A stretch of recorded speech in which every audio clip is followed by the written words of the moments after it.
Oimore nyakora mgajuange no mara henirio makare machiegni ahinya chendo maro imore waikoni weche manyien en Jumapil mokwongo madwe mar 8 2020 kod tarik en 2 kabende ikruok dhi mbele ne yiero maduong' mar 2027. Duond bura mar UDA kaachiel gi ODM koro oseketo winjruok lando mar keto winjruok mano mar keto mise makare kod chike go abro tao campaigns mai kata manifesto mbende gi korego ne yiero mar 2027. Ami rieko matut kutendre kod mago kabende wadhi go kodi mbaka lai en 3:6 nono wantie live e Facebook Ramogi TV ke imbui mar X kachel gi Ramogi TV Kenya mbui mar YouTube mage thuondweche ogika mane gigwandore wan wawinjo manani ot ka endi kawuono okininde to dakika matin tawinjo ka omera monindo ni ywak ni mondo konye. Obila Nakuru mako miyo ma itudo gi chwo gi pala kendo onego jaode e kar dak marungai Nakuru. Okwach kicho makati jadek mitudo gi kuo marang'enge kar dak makamrongo Kisumu e kinde ma pedha pod medre ne jomaundu masani rocho kue e kaunti ma Kisumu. Musichelewe na matusi na ukabila na chuki. Hiyo mnachelewa. Kujeni tupange vile Kenya itakuwa nchi tajiri. That is the nation we must be proud of. Jatend piny Kenya William Ruto dok ne dwaro mare Mariao twak e wi lek mar Kenya tok higa 2030. Joket sirikal tesre to omedo kwede.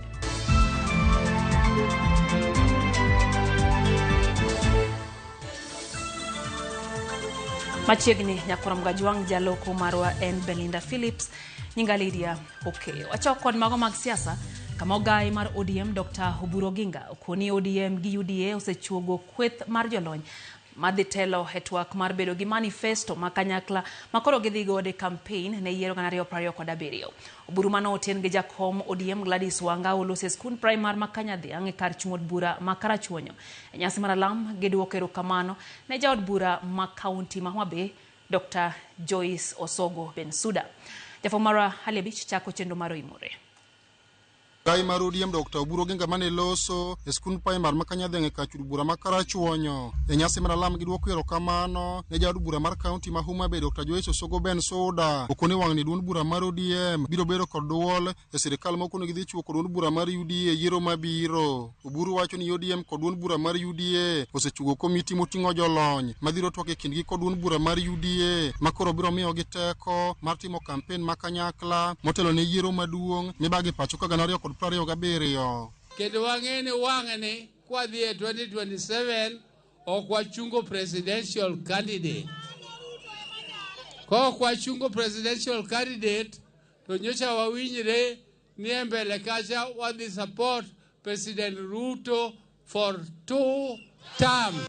Right now we are already in a stage where we have formed a technical team which is negotiating on policies of both UDA and ODM, and we are soon going to come out with a manifesto which we shall use to campaign. Dr. Oburu bende gi kindeno ne okoni Uganda luo ono ne okawmbulu karombgi ka okoni mane madhemi duond bura mar ODM bedo kod teko e sirikal magidhi chugo higa manyien ma ok bedo jokwecho e sirikal. Gimed kawo kura nikech ung'eyo ni kumutero wa malo cha uluonga ni party leader. To party leader to ing'ene wan e sirikal miluongo ni broad based government. Ruto jasiasa doko bihera kaka nyako oburo nago koda mbaka kan be an gi gima kele mesa. Ka jakom duond bura mar ODM e Kenya mangima Gladys Wanga bende wuok tung' mosuo gi kweth mar Linda Mwananchi mane okoni dwaro margi en mana kelo pogruok e duond bura mar ODM kod piny luo kama ne okoni oginyal yie mondo oganda luo pogre. Unte ung'eni Linda cha party leader ma de facto gi jijua ma ji te ong'eyo Kenya te mangima ok en Sifuna ok gin te giwacho ni mimi ni ng'awa. Koro wandang' wadonjo yuma cha adier ni wanego party wani wadhi donjo gima wakia. Jodalawa wayua uru aerial malo kabisa. Wayua uru aerial malo kabisa. Nikech gimokel kae en ni mondo neg chama mar ODM mondo pogo ganda luo. Kose pogwa to moko koro dhi kocha, moko koro dhi koni. Moko kuom jood bura mag ODM mano yor kinde nyasi ma kamano bende ne okuni duond bura no ok nyal wuok e sirikal kendo gidhi nyime gi siro jatend piny William Ruto mondo bi oyiere kendo tielo mar ariyo higa manyien. Lakini William Ruto bado alitushinda tukiwa na Uhuru Kenyatta. Nimeona kwa gazeti Uhuru Kenyatta ameitisha mkutano wa Azimio hii wiki inayokuja. Anataka kuleta wale akina Sifuna, Kinorengo, akina Karoli ati warudi tena kwa Azimio. Sisi hapa kama Wajaluo tunasema Okwanyal Dokenak Dirio. Mr. Speaker, sir, you must know that Homa Bay County is in Bunge. We shall soldier on with the support of my predecessor. I have worked in harmony with the political leaders. I've had no fight with any political leader. I have no space for any fight. Alia Beach, Ramogi TV, Homa Bay. Jatend piny Kenya William Ruto dok network ma ochano mondo mi Kenya bed godo mar rango lek ma Kenya nego tok higa 2030. Ruto wacho ni lek no en mar menyo dongruok mar Kenya mondo mi opiem gi pinje ma osedongore. Jatend piny olose kinde alam makende mano obage kanisa mar ACK bade ma St. Stephens Chepkoilel County ma Uasin Gishu. Kamose kweth makedo sirikal tesri ma wacho ni kwedo chenro mag sirikal to gin to gionge kod agenda. Olosi kindala makende mane obage kanisa mar ACK bade ma St. Stephen Chepkoilel County ma Uasin Gishu. Jatend piny William Ruto odok ne okang' mokao mar keto Kenya e ng'we hao bede kidienje mag pinje monyalo kendo osegoyo kenge malach e dongruok. Kuna watu wanafikiria ya kwamba kuna nchi zimeandikiwa kuwa nchi maskini. Kuna viongozi ambao wako na matatizo sana na mimi kwa sababu nimesema tujenge manyumba tuondoe watu kwa slums. Kwa sababu katika maono yao ama mawazo yao wanafikiria ya kwamba kuna Wakenya wameandikiwa wao watu maskini. I want to say, for the avoidance of doubt, this country, the constitution does not envisage a democratic and a poor nation. The constitution envisages a democratic, wealthy and prosperous nation. Jatend piny okone kweth Rigathi Gachagua kod Lange ni mbaka mar tero Kenya nyime biro nywando jo Kenya dute gwelo pachgi tarik 12 dweni kama okenge magolo dhier pachoka dhi chakore ayanga mar neno ni orangi lek mar dongruok mar Kenya nyaka e kinde ma nyime tok higa mar 2030. It is not going to be a conversation about leaders. It is not going to be a conversation about political parties. It is not a conversation about 2027.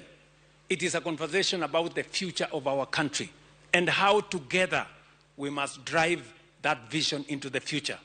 And we are going to put it in law. Tutaweka ndani ya sheria kwamba Kenya itakuwa ni nchi ambayo itapangiwa maendeleo kisheria. Hatuwezi kuendelea na guesswork. And before you can even debate President William Samoei Ruto, please get out of your tribal narratives, get out of your simple minds, start thinking about even a manifesto, even a simple manifesto of 5 years before you can have the honor of engaging His Excellency the President. Bende okwedo siasa mag rem bedo kod agenda malong'o minyalo usne jo Kenya koko ni kweth makwedo sirikal ni e mudho e kendo piny obago gi motelo ni yiero maduong'. Mimi niliamua ya kwamba hii Kenya tutawacha kuwa nchi underdeveloped. Tutawacha kuwa nchi maskini. Ndio mimi nataka niwaambie viongozi wenzangu, msichelewe na matusi na ukabila na chuki. Hiyo mnachelewa. Kujeni tupange vile Kenya itakuwa nchi tajiri. That is the nation we must be proud of. Watu wanaweza fikiria wewe ukitembea kule nje ya Kenya ukisaidia watu kule outside Uasin Gishu wanafikiria kuna kazi inafanyika hapa nyumbani.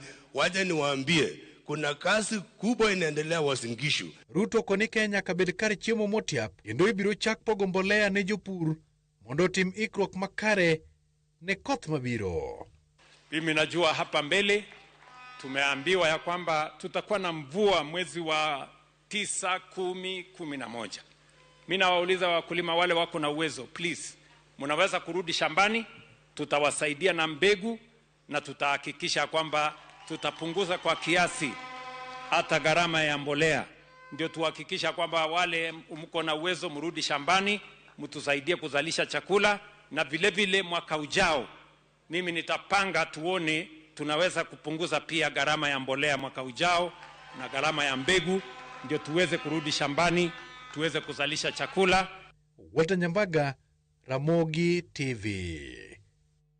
Jatend bura mar DCP Rigathi Gachagua onyiero twak ma jatend piny Kenya William Ruto chano mar keto ne jo-Kenya marango lek mar Kenya kachop 2060.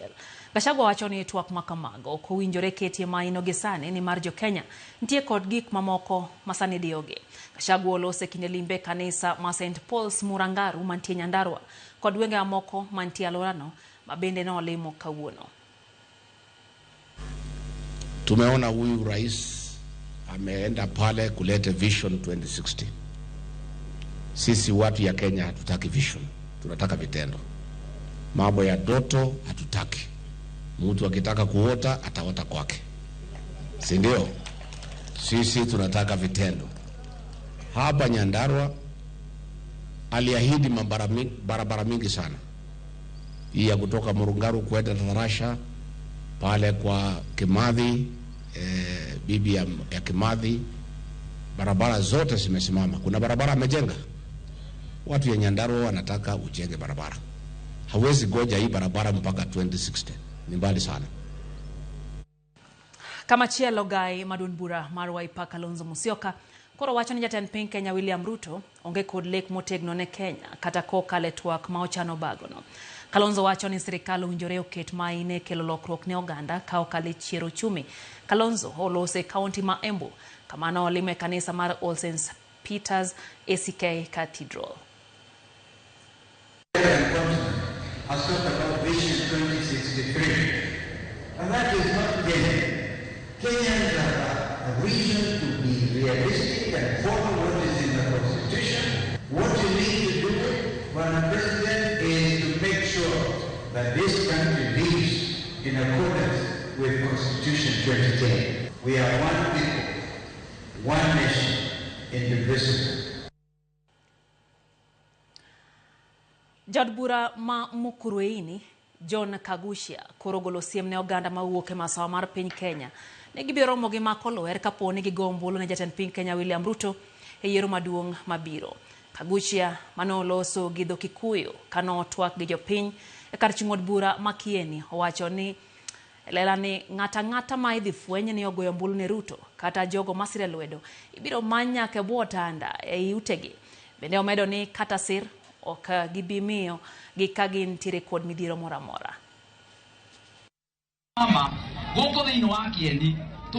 Wawacha dier, kapo ni wayudo kata ombulu achiel mar Ruto kata jakanyo mare, wabiro luwi nyaka bwo tandani, nikech nyaka wabed gi rekod mar ng'ama siro jagono.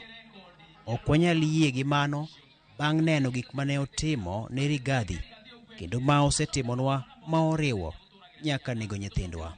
Ok wanyal sire, wawinjire ni kapo ni siro jagono to ok wanyal chung' kodi kata ka in gi liel, kendo kikelo diek mag nyombo ok wabikawo.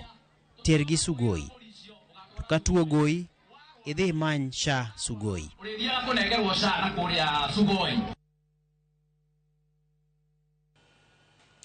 Kwa wewe mag siasa nyakuranga jangwa dhi kaunti ma Nakuru. Kama obila ma Nakuru makomio moro ma itudo gi chuo gi pala kendo nego wuon pargi e kardak Marongai Nakuru.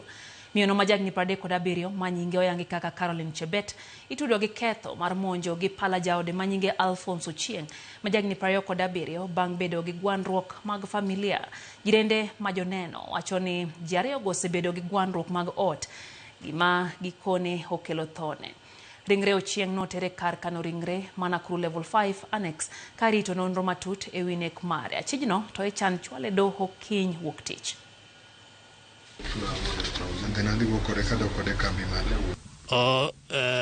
Ng'ama onindo ni en jiranda. to gin joma nyobilo gik matindo. To weche gi jowuok ga koko jabedo ga mana ka dwe orumo. Once in a month, dichiele dwe. To gisebedo ka gigwandore, to ruma kamano ero. Koro manyoro gotieno ni, beno bira ma kawaida, maonge jirani manowuok oko. An jirani ma next. Do. To kano ogika mane gigwandore, wan wawinjo mana ni, ot ka endi kawuono kininde. To dakika matin, tawinjo ka omera monindo ni, ywak ni mondo konye. To kamano kawaida jaywaga kamano. Koro onge jirani mora mora kata an owuon ka jirani ndoka wuok oko. Elna ochuo kuome, ochuo achiake, kope, on the left, ten bur matut. Kaluwore gi gima biro mayudo kama owado dake ka, salga ka, tayudo ka nyathiwa bleed mang'eny. Kang'iyo piny e dhot kaendi, oyware kodhi manyo osiepne ma jaluo mantiere ka mondo konye. Usainya ne familia geno maro nyakorom gajwang'e ne ratiro biro yudi ne mosenendo. Obila mag Okwach Kich omako achije adek mitudo gi kuo marang'enge e kar dak ma Kamrongo e kaunti ma Kisumu. Mano oweyo ng'at achiel kod hinyruok bang' kwalo mwandu mag ot manego gi odhuro. Matimore kinde ma jo ohala Mariat e kaunti ma Kisumu no bende koro medo se obila makono e wi monj ma kinde ka kinde mag jonjore mamanre gi lweny manyo monjo kendo kwalo kar ohala moro mar math mong'ere kaka Havana Lounge kendo yombo gi kod mwandu. Cynthia Wanyango ni giler koe kaunti ma Kisumu. Apedha mager mag obila mag Okwach Kich ma Kisumu East manono maling'ling omako achije adek ma wang' dede nyomako ka monjo kar dak ma Kamrongo e dier otieno. Achije manyo ketho mwandu kendo yombo kod mwandu mag ot kapok oweyo 100 kod hinyruok. Lipot mar obila yango ni achich mokwongo Oregon Otieno Sylvester omaki kar tiegruok ma Kisumu Rotary bang' tipo mag wang' dede mako wang'e koting'o TV maduong' kendo yombo go e kuo ma tarik 30 dwe mar 7 higani. Bang'e otero obila nyaka Rabuor kama achich machielo moyangi kaka Mohamed Ramadhan kata Moha oponde. Obila lero ni Mohamed olwenye korienda Mbewa kendo lal miru ne obila kata kamano ginyalo mako achije mamoko ariyo moyangi kaka Christopher Onyango Koth kod Fidel Omondi Were maduto itudo kod kuono marang'enge. E kindeno obila bende oyudo moko kuom mwandu michich ni gin mago mag kuo monywando nyaka gir tugo moro machalo bunde michich ni osebed kitiyogo e bwogo ngima jopiny e kinde mitime njore makamago. Kata kamano, jodak Mariat e kaunti achielo nogo ma Kisumu medo seyo obila mayulo e tich bang' jokuoye mamonjo kuonde ohala medore kwalo mwandu, ketho moko kendo weyo kochido chuny joket mwandu mayudo lal kinde ka kinde kokalo e monj mag kuom. E tiponi momak kod wang' dede e otieno ma tarik 31 dwe mar 7 higani, jal moro nenore ka yawo dho ot donjo e kar kano math kendo chako choko math mager achiel bang' moro kapok nyawadgi oriwore kode kendo konye medo kawo moko. Ma ok ginyiso luor ne wang' dede mamenyo gi aching', achije gi ochoko mwandu magidwaro kendo wuok oko mos. Ka motelo ne ma, wang' dede machielo bende omako gi ka gidonjo kama opange kuong', giting'o magidwaro kendo bang'e lal meru ei mudho mandiwa ma okwako otieno e kindeno. Wuon ohala ni Masi Okumu moyangi kaka Havana Lounge koro dong' ka ywago reyo bang' yango ni mwandu mohewa 100,000 okwale otieno no kendo nyaka sani onge achich mosemaki bang' goyo lipot e tesend obila makochung'. Cynthia Onyango, Ramogi TV, e kaunti ma Kisumu. Kuom kinde malach nyakorom gajong oganda ma uke alwora mar Nam Lolwe osebedo kaywago dongruok mag apeyni kaka yor chiero chumi mag alworano. Geno mar oganda diponi koro nyalo nyuolo lemo kaluwore gi chenro ma sirikal nitiere godo mar gedo mar apeyni matudo gwenge makaluo kod gwenge malibamba. Apeyni motisi gi nying mar Lake Victoria Ring Road. Chenrogo ma sirikal koro medo chwako igeno ne dhi jiwo sectors mag pur, lupo, ohala kod limbe. Ne jodak e gwenge mantie e alwora mar Nam Lolwe, rach mar apeyni osebedo ka kelo ng'ikruok ne dongruok ka kuom higni mathoth. Gedo mag apeynigo osebedo mana singo ma ok chop kare. E chenro matinende manoyangi gi piny owacho, kiponi nyalo kelo fuong'ruok ne jopiny. Chenrono mar gedo mar apeynigo maotesi ni Lake Victoria Ring Road. Chendo motelo Lake Victoria Ring Road ne geto gedo marapini maborgi kore uduto toromo kilomita 500 kakata kamano yawe kendo moriwo kilomita moko 112 madhi tudo Kisumu kod Busia. Counties maromo aboro the yuda pini e bo Lake Victoria Ring Road magen Busia, Siaya, Kisumu, Homa Bay, Migori, Vihiga, Nandi kod Uasin Gishu. Gedo mar Lake Victoria Ring Road bende en chenro mageto tudruok gi apini madhi nyaka dhowath Mombasa kendo matudo Uganda, Rwanda, South Sudan kod the Democratic Republic of the Congo. Jatend migawo mar omenda John Mbadi yande olero okang' mar yaro chenro no dhi kelo tudruok malach e kind gwenge ma oluro nam Lolwe nyaka oko. Duol mar Ken House bedo kata chenro mag ikruok ne gedo makamago koreo koda ka kao pach jopiny rango chal mar aluora e kin mamoko. E kaunti ma Homa Bay, bor mar apaya mawuok Nyagwethe kalo Sori kadhi nyaka Muhuru Bay owinjore obed kilomita 176 kama chielo maringo kowuok Homa Bay Mbita Nyagwethe dhi bedo mar kilomita 174 ma igeno ni dhi bero chenro mag ohala ne jolupo ya thuolo mag chope chirni jiwo limbe e kind yore moko mag uchumi. E kaunti ma Siaya kod Kisumu nitie gedo ma kilomita 188 mawuok Asembo Bay luwo Otonglo Awasi nyaka Katito. Bende nitie mano mawuok Port Victoria luwo Nyamonye nyaka Asembo Bay ma en kilomita 177. Apinigo ineno kaka mago madhi yawo tudruok ne johala kendo jiwo chenro mag pur. Bende tudruok gi kaunti ma Busia ineno kaka mano madhi keto wuoth bedo mayot e kind gwenge makaluo gi piny libamba ma Uganda. Sirikal bende chano yaro tudruok mar apini e kind counties makaluo gi counties mamoko e hoho Marokak. E tudruok mar Lake Victoria Ring Road, sirikal geto gedo mar apaya mar kilomita 100 mawuok Shavakali luwo Kapsabet nyaka Eldoret kendo dhi kelo tudruok e kind counties manandi nyaka Uasin Gishu. Ka opogore gi gedo mar apinigo, piny owacho geto neno ni tudruok mar lony manyasani mag mbui ojiwe alorano. Mano igeno tim kokalo tudo weini mag mbui ma otesi ni fiber optic cables. Tudruok mar teko mbui en mar jiwo chumi kokalo tije mag mbui tego sectors kaka mago mag somo, thieth kod moko kokalo e teko mar mbui e alwora mar nam Lolwe. Lek ma jokanyo kod jopiny osebedo godo e gedo mar apinigo gin mag neno ni dongruok obedo mar wuoth, dongruok mar uchumi, tegno mar chirni, dongruok mar sekta mar limbe, tudruok mar mbui e kin mamoko.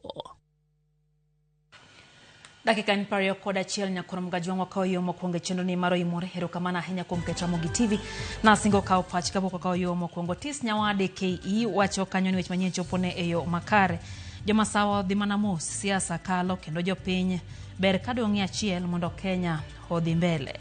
Eno bende ote marei wuda genga kadem wacho Rigathi Gachagua onego wene rais thuolo mondo otine jopiny odie matek manade mane kako wacho maka kumu junior to wacho kanyo ni entiere kod weche teka hinya wacho ni weche go magnek masani medre pachoka unjibeni serikal neno kaka kao okang ma owinjore. Jackie Nyarmodi wacho ni entiere kod weche no dia makawuono biano kanyo ote mar Collins Ochieng wacho kanyo ni entiere kumoro na Lara ema honene weche gi heyo makare. Dantes Japati wacho ni entiere kodwa ka entie Ligala Kabiero kadmana uzumkapita wacho ni weche gichopo ne Luanda Konyango Center omori ya ka Gladys Wanga wacho weche makare kendo kama waluo koreo kwa nyatuoe Kenya dwa dongruok mondo mi youths okonyre mogik to wuoro miyo monego wuon par gi sirikal omi miono kumoro more kode wacho ni en wach malita hinya Musa hinya wamedogo ne familiano. Beno Fredo Bura kanti migindani Mombasa wacho ni siasa ochakora chaka lakini sani nyaka wagi jomatiyo kujoma go story entiere kodwa wacho kanyo ni weche gichopone yo makare. Elijah Marshall wacho ni kama pinyo chomo makoro miyo lokore chuo jaode gi pala teka hinya wacho ni mondo mi jalno yudra tiche kato beano kanyo ote mar Pastor George mar Hoabi Glow Church wacho ni entiere kodwa e chendo gila mwanya na piny Kenya kanyo gi Pastor Elizabeth mar Bongo Glow Church ne gi Madam Vida mar Nyal Kinyo Primary Celibate Kachel gi director giduto ikete mana Iramogi TV dia makawuono. Eno bende kanyo ote mar Makobonyo Porters wacho kanyo ni entiere kodwa e chenro kaito Mwalimu Faith Muzomo wacho ni ODM che oben ongimana kar tiendgi manifesto kikwich wilgo party leader wacho ni nyaka en be oter gimore mesa wacho ni koro wasiruru party leader mondo mi en bende kikuo mana kode kanyako to mana kaka party leader wayo matin maeno imbore nyakoronga jwang kikidhi mabor.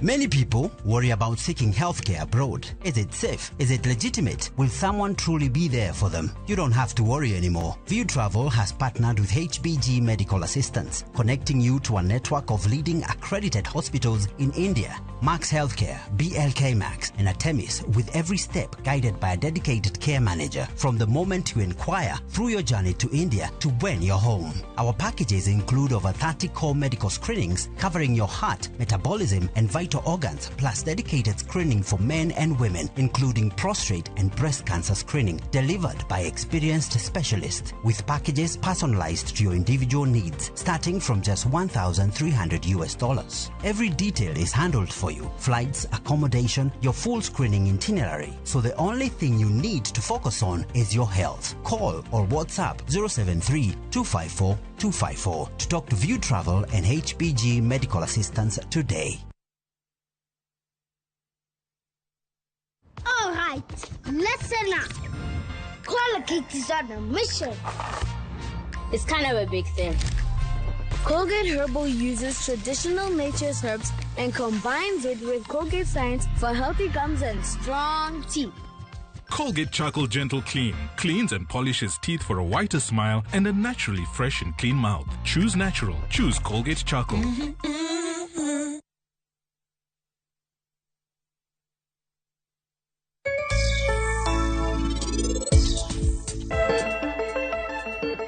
Ma en penj laktar kokalo Ramogi TV kamwacho ni ngima en mwandu. Anakuwa ini ngwonna. Iro no anonge gimora mora mana ng'eyo. Ok ang'eyo gima natimo. Akwa ini ngwonna.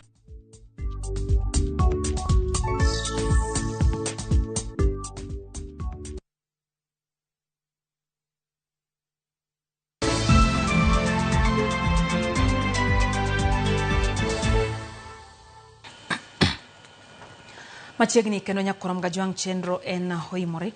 Wadhi mbele gi weche manyien. Chenro mag thieth odok piny e thoth ute thieth mag piny owacho. Anyate kaunti ma Migori, kaunti ma Nairobi, kaluo e kind kaunti za moko kaluwore kod ng'anyo mar jochiw thieth madhi nyime pacho kae mangima. Luoro nitie ni lakteche ok nyal biro tiyo kendgi pone ng'anyo no odhi nyime.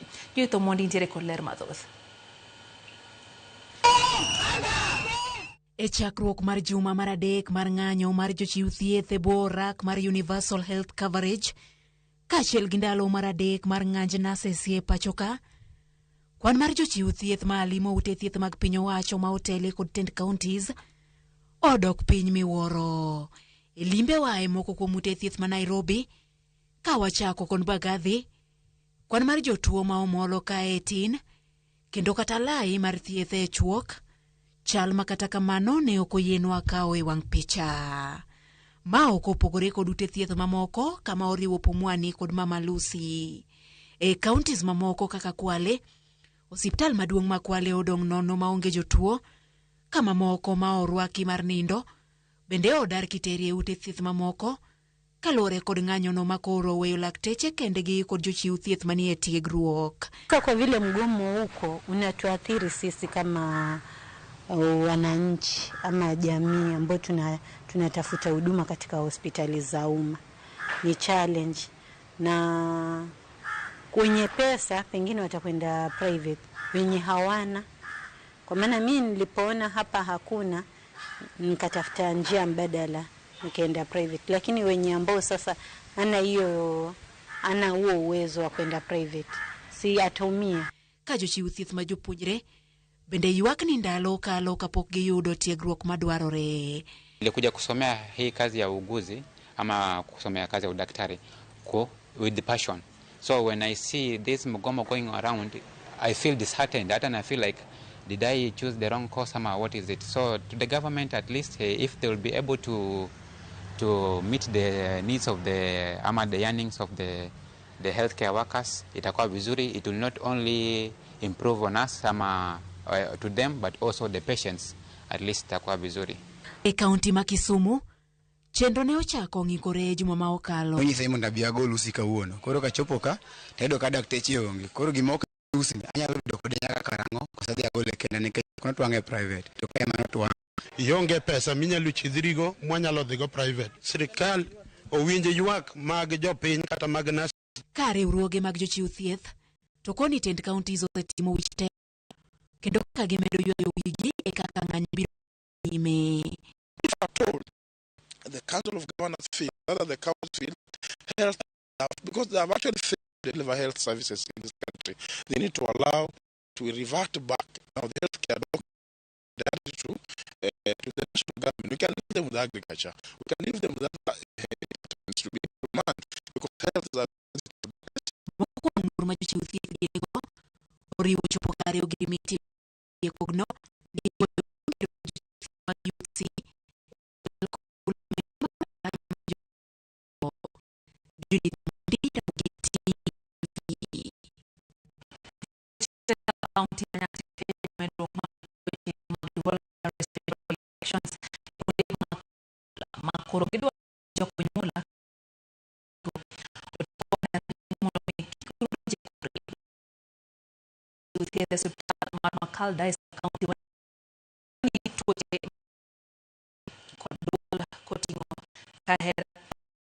medre ahinya to kuonde kunyuola negi setemo piny kaachiel kod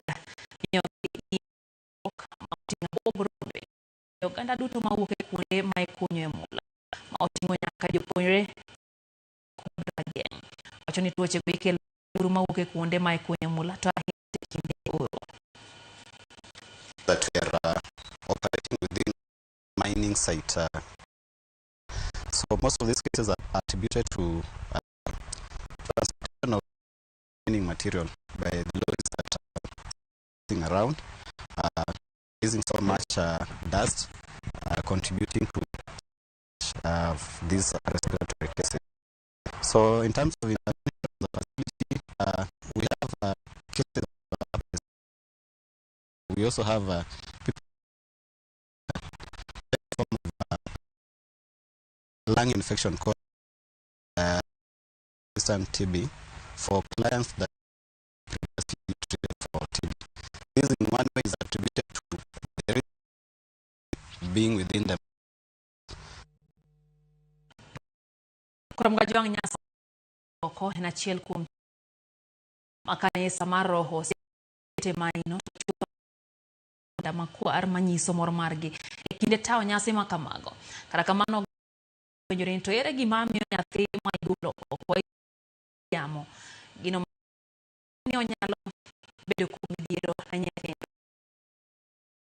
ja oko nalwa e gweng' ma Bangladesh eyo machal kod mare. Bangladesh e odura mariombo Mombasa. Kae jokanyo e kanisa mar roho ne ayudo katimo ikruok ne nyasi mar atipu mar golo nyathi oko bang' nyuol mare.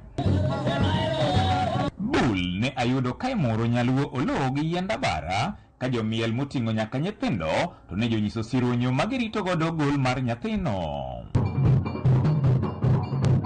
To kane kinde ochopo, nyathi ne ogol kidiro malo ka jogo machungi chuok to ne ok dwar chwoyo wang'gi nyadiriyo nikech igoro ne nyathi ne kinde pasore malwar piny.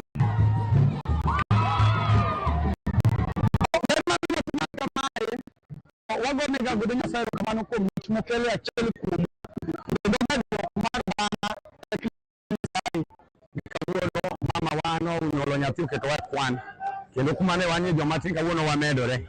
Ondike Mumbu Nyasaye ni ka ng'ama miyo mako kotimo ma otimo singruok mar Nyasaye.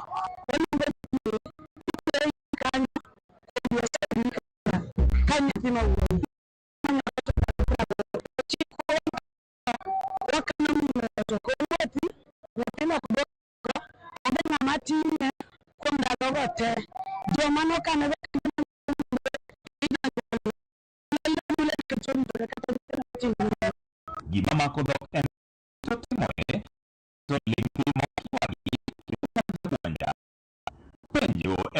ang'o momiyo nyathi ok ywagi kata chunye ok ting're malo.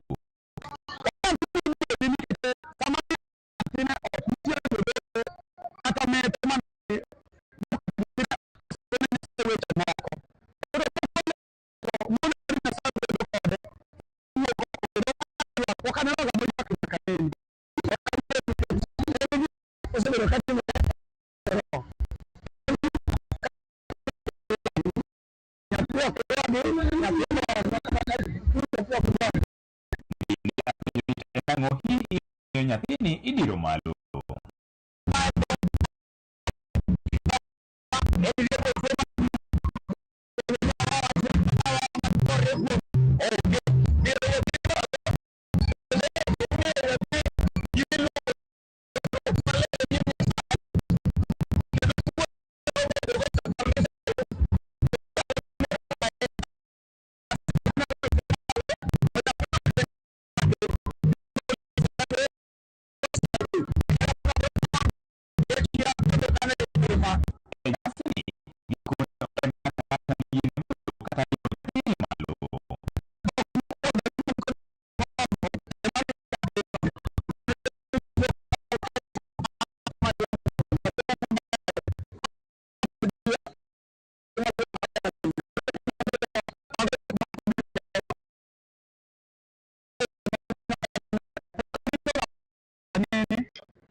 Kidonja weche mag siasa pinyo ibiro bang'e kaunti ma Kisumu wacho ni kija rumo osipo kod weche mag siasa no malo chenro timbe oganda luo jomayo fumo yoma yo kwa oganda luo mondo owuok kinde ne yier mar 2027 wacho ni jotend luo kanyaka kendo bedo kod gi anyate karo mafafa Memorial Hall ma Kisumu makelo kanyaka oganda luo ma tunge piny duto bedo ma Kisumu nyaka pa dauche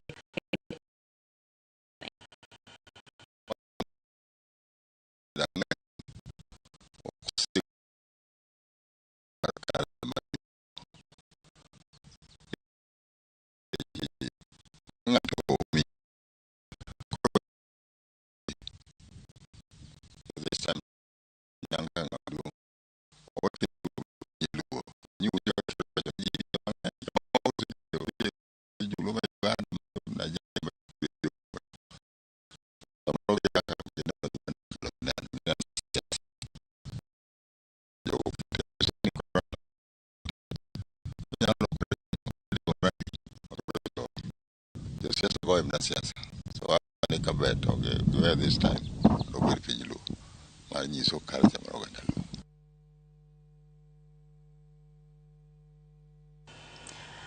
Kwa the county ya Migori, jolendo mag Radio Citizen e Buorol Media Services na olimo bo marongo e county ma Migori e lamo mar Jumapile kanisa ma Trumpet of God.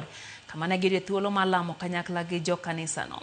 Kutane kod jatend Radio Citizen Tina Ogal na jolendo kaka Christino Jambo QT munai kod mago ma chenro mag injili kotelne gi Salim Beyu noyudo thuolo mar twak gi oganda.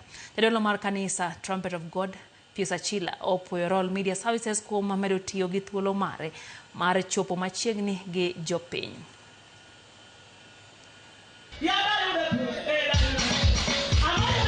Radio Citizen chemicheme kweli gi Royal Media Services osebete mstari ma mokwongo ma wadwaro mondo wawuothe piny mondo wawuoge jopiny mondo make sure ni kata programs ma wan go chopo ne ngat ma piny mani piny kucho.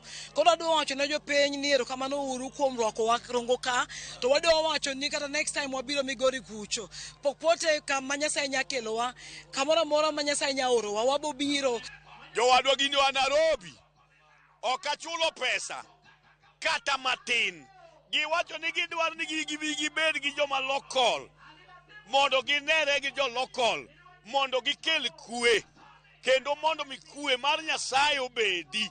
Ma nyalo wacho kaka jadolo mar Jehova Nyasaye ni ji duto te mawinjo kendo mabiro winjo kata mabiro neno nyaka Radio Ramogi ni akwayo ni jo team mar Radio Citizen oamua mar biro gi ji nyaka ground kendo amua mar limowa ka gilando kue, gilando dakanyakla, gilando achiel, gilando bedo gi hera kendo jo jensi duto te awanyalo kwayo ka gima chalo kod ma nyalo bedo onyalo bedo gima ber malich moloyo. Nashukuru pia kwa mashabiki wetu kutoka kila kona ya taifa hili ambapo tunakuja pamoja katika makanisa, si kuabudu tu pamoja lakini pia kuendelea kujengana katika imani na pia kama jamii kwa ujumla. Koram gajuang mana kaka Jumapil chenro mar Masakoit biro ni kendo. Kawuone Walter Nyambaga holoso nwago heyo machal kodma.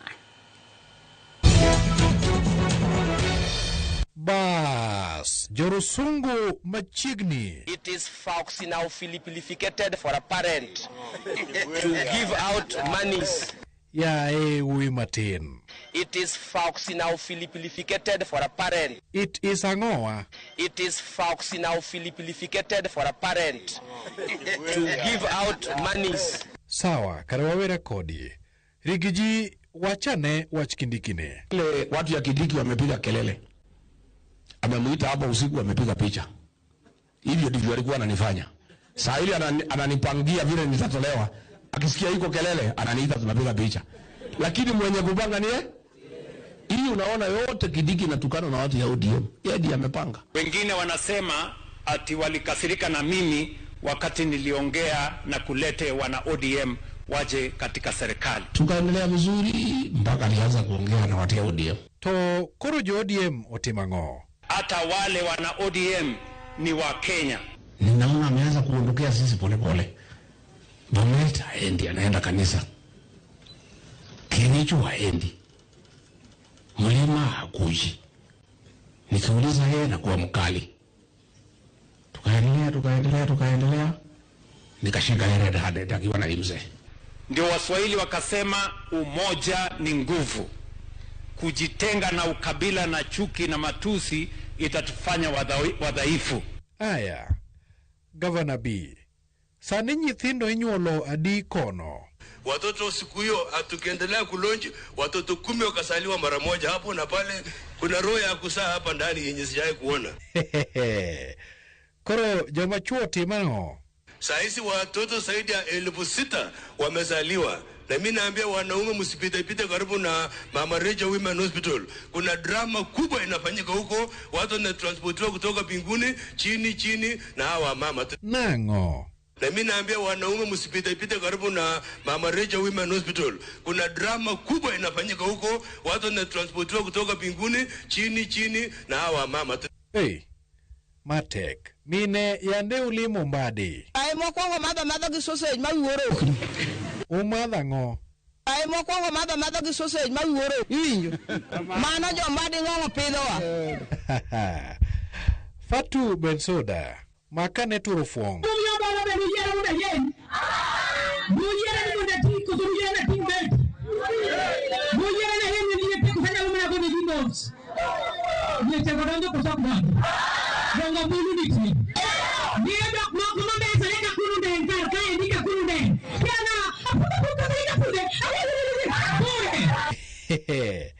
Mbesore kang'oa.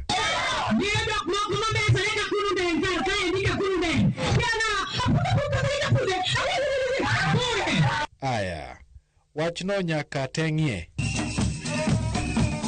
Mano e chuny wach. Mago e Masako It kod Walter Nyambaga.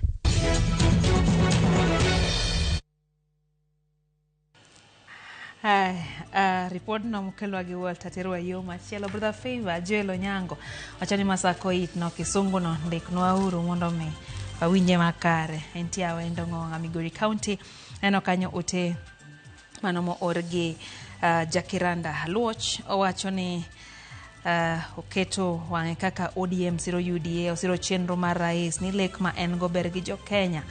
Wacho ni en lek makare ahinya. Eno bende jadolo Wudateri mano George Mikwanga wacho no woro weche mag dak gin weche matek ahinya ma jikoro negore. Wacho ni Nyasaye otelne e piny Kenya. Eno kanyo ote kanyo mar Evangelist Dan Udo Muya wacho ni entiere kodwa. Wacho ni news chopo ne gimiwade Anyango nyar Toma kod min piny Mama Aida erokamano ahinya. Eno kanyo ote mar Samuel Owida bende wacho ni gedo mar Lake Victoria Ring Road biro kelo lokruok mapek mar yuto ne gwenge makaluo gi aluora mare. Wacho ni mano en okang' makare ahinya. Okotho Mulo wacho ni entie Kabondorondo. Wan kaka jodak ma Kisumu komor kaka rita kwe chale boma kasa ne mayo ji karodi ochieng' alanga kendo jomaundo medre boma kendo ketha rita kwe to obila to kony kata jopiny. Opia Jachoma bende wacho kachacha ni entiere ka entie Nyamasaria Kisumu kod Minode gimora ahinya kare wacho ber ka joluo bedo gimora achiel kendo chiko itgi ng'ata achiel mondo ganda Horeth owuothi he paro achiel. Ototo Wuod Kilo wacho ni entie game kod Yaga. Jowadwa gir jorone mit wadonjie uru. Wacho ni nyasi mar siwo nyathi mit ga sana. Idende ni onyuole. Aya. Segun Arima wacho ni entiere kodwa ka entie Kisumu pacho kato Job Jagongo wacho ni entie Eldoret Langas gi Jacqueline Ochieng wacho ni Gachagua koro mwadier to wuogo oko mar Masawa mondo mi omanye kura kaka jamoko timo owegoyo kore Masawa kende. Wacho kanyo ni gin gima magi Grace Jagongo. Eno kanyo ote mar Kevin Arucho eno wacho ni weche gichopo ne Mbita. Wacho ni mane ka gitime ro kachacha kendo en nyasi moluor ahinya, nyasi ma githoro yuoro ne kaka joro mar suyo nyathi mali golo nyathi oko gimora ahinya gi ne meyo ni Ramogi TV omanyo ne gi nyasi no oyo matinya korom ga jwang wantie kod mago mag tuke kikidhi mabor.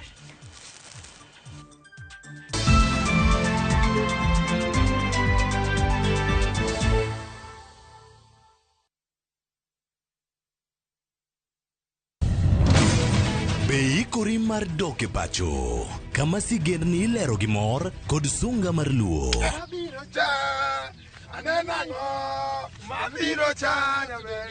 Chakre weche hera mamulo chuny, anyuola, timbe machon, nyaka sigendni madongo mag kit anyuolawa mapakowa. Magi ok gin mana sinema, magi gin sigendni magwa. Ka oko mana chikni emomiyo koro sani wabedo kaka familia kar nyamerwa Dhok ma wawacho, koko mag nyierowa, kit luo kod sigendniwa nenore ayanga.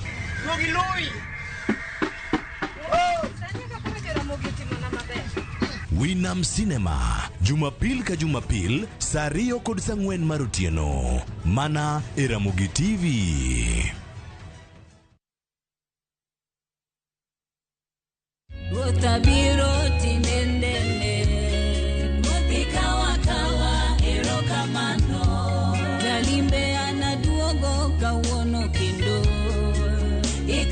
kawa erokamano Nyasata anegeka tinendene kawa erokamano. Idwaro wenda mar erokamano kaka skiza tune mari D star 860 star 416 #. Ng'e maber niya Ramogi TV en od jower duto.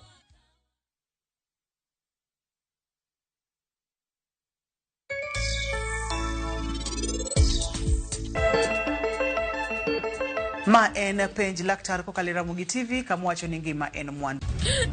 Ana kwa ini ngwona. Iro no anonge gimora mora mana ng'eyo. Ok ang'eyo gima natimo, akwa ini ngwona.